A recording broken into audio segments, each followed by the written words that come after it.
cette nouvelle chaîne Autopsie africaine. Bienvenue dans cette nouvelle vidéo. Alors il y a question ici pour toi de te montrer 5 techniques que tu peux utiliser pour pouvoir économiser. Parce que oui, tu arrives à un stade de ta vie où tu comprends qu'il est important que tu puisses économiser pour pouvoir réaliser le rêve qui te tient vraiment à cœur. Et c'est pour ça que dans cette vidéo, je te montrerai 5 méthodes que tu peux appliquer dans ta vie de tous les jours pour pouvoir réussir à garder vraiment beaucoup d'argent par des comportements simples que tu pourras adopter. Alors, tu veux savoir comment ça se passe? Je te dis tout ceci dans quelques minutes.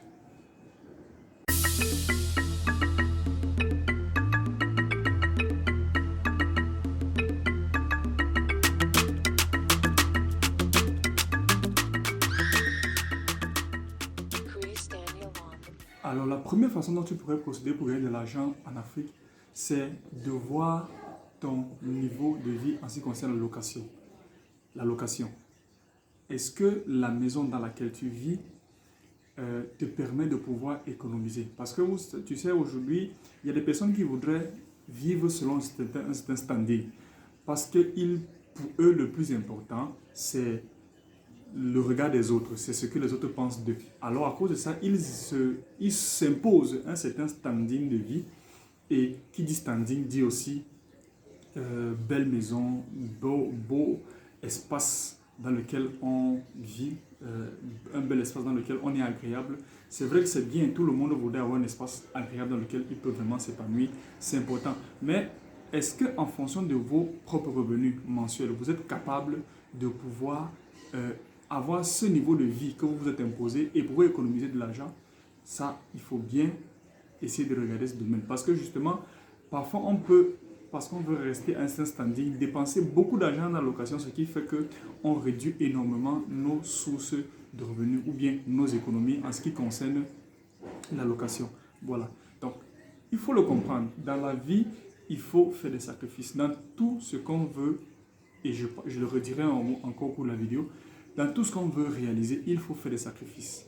Et un des sacrifices que vous devez faire, c'est déjà de réduire votre coût de vie en ce qui concerne la maison pour pouvoir, si c'est en location bien sûr, pour pouvoir économiser justement, vous voyez.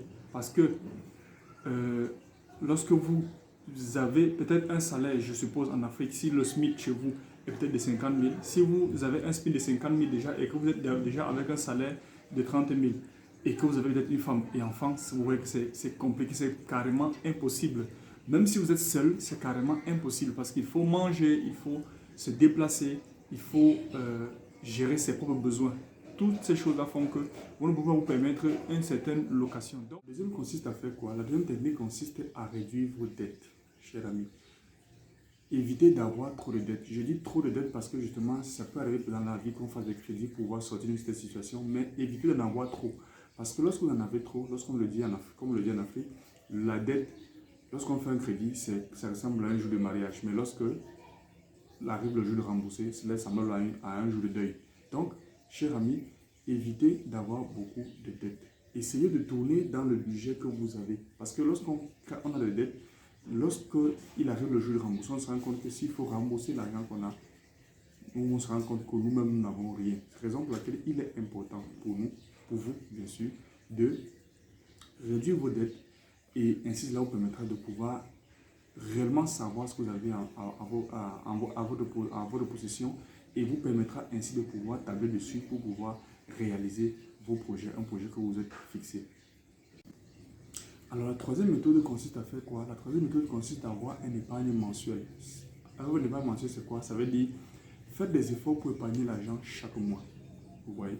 C'est-à-dire que évitez de vous dire ok, je vais d'abord réaliser tel projet, je vais réaliser telle chose et que bon, quand j'aurai fini de réaliser plein de choses, ok, je vais voir comment je pourrais garder. Non, essayez de classer vos dépenses de façon à ce que chaque mois vous soyez capable d'enlever une partie de votre argent et mettre de côté. Vous voyez? Donc, évitez d'avoir des dépenses non contrôlées. Voilà. Et donc, ça vous permettra de pouvoir garder l'argent chaque mois de côté. Même si ce n'est pas autant que vous voulez, prenez la décision de garder toujours un peu plus chaque mois. Cela permettra que si ce mois-ci vous gagnez 20 000, le prochain mois vous garderez peut-être 30 000 ou le mois d'après 10 000 ou 5 000. Mais dites-vous qu'il faut que chaque mois je fasse des économies. Cela vous permettra justement de pouvoir avoir après un certain nombre de mois, une certaine somme d'argent qui vous permettra de pouvoir réaliser un projet. Donc, la troisième méthode consiste à avoir une épargne mensuelle, un argent que vous gagnez chaque mois. Alors, la quatrième méthode consiste à faire quoi? La quatrième méthode consiste à avoir un budget mensuel. C'est quoi avoir un budget mensuel? Ça dit que c'est quoi? Ça consiste en quoi? Cela consiste à organiser vos dépenses. Voilà, organiser vos dépenses. Ça dit que si vous êtes salarié, dites-vous que si je reçois l'argent ce mois, je devrais prendre une partie pour faire telle chose, une partie pour faire telle autre chose, une partie pour faire telle autre chose, une partie pour mes vêtements par exemple, une partie pour la maison, une partie pour la location, une partie pour les enfants, autant de choses.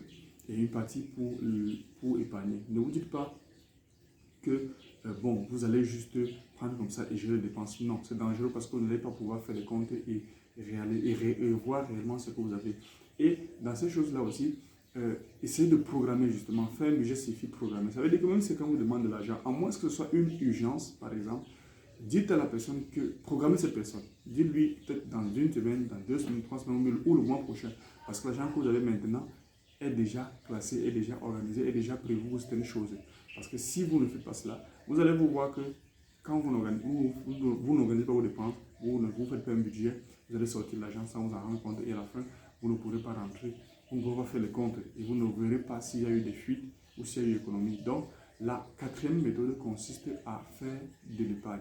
Faites de l'épargne chaque mois, mais surtout, gérez votre budget mensuel. Ayez un budget mensuel bien défini quant aux différentes choses que vous aurez à faire tout au long du mois.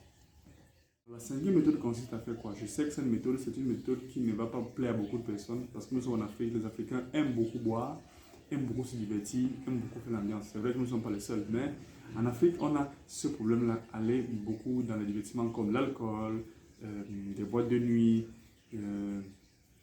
prendre le temps de se divertir, mettre beaucoup d'argent dans les balades, les boissons, les femmes, autant de choses qui font qu'on dépense de l'argent.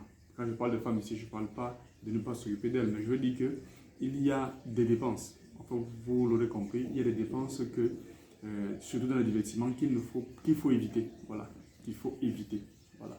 Donc, ne pas trop mettre d'argent dans les boissons, ne pas trop mettre d'argent dans la drogue, ne pas trop mettre d'argent dans les divertissements, des balades. C'est bien, ce sont des choses qui agrémentent la vie, mais essayez de réduire vos dépenses dans ce domaine parce que vous allez voir que si vous réduisez, au lieu de dépenser une somme, vous dépensez la moitié pour les divertissements, vous allez voir que vous allez vous détendre autant, mais vous aurez dépensé moins. Et une façon de se divertir signifie, enfin se divertir, c'est pas toujours aller boire, faire autre chose. Ça peut être entre amis dans un coin clos, n'est-ce pas, pour pouvoir passer du bon moment ensemble. Donc il y a plusieurs façons de se divertir. C'est une façon donc justement pour vous de pouvoir économiser de l'argent et organiser vos divertissements. Réduisez les dépenses que vous mettez dans les divertissements que vous faites. Voilà, c'est la fin de cette vidéo. J'espère que vous l'avez aimé. Si vous l'avez aimé, je vous demande de me soutenir en mettant un pouce. Ça me ferait vraiment plaisir, vraiment beaucoup. Et partagez la vidéo à des personnes dont vous pensez que cela peut les aider à pouvoir réaliser leur projet à eux ou bien à pouvoir économiser pour pouvoir réaliser leur projet. Donc sur ce, je vous dis déjà, mettez-moi un pouce, abonnez-vous à la chaîne et activez la cloche de notification puisque je ferai beaucoup de vidéos sur des conseils en entrepreneuriat comme je l'ai fait avec cette vidéo. Je donne aussi des conseils dans le coaching personnel tel que comment faire pour éviter ou bien se défendre des personnes perverses narcissiques. Et aussi, je donne des conseils pour les personnes surdouées, comment ils pourraient faire pour être plus heureux, plus épanouis dans leur douance. Donc, je vous remercie, je vous dis à très bientôt, voilà, dans une nouvelle vidéo. Et comme je dis toujours dans cette vidéo, et comme on le dit ici en Afrique, on est ensemble.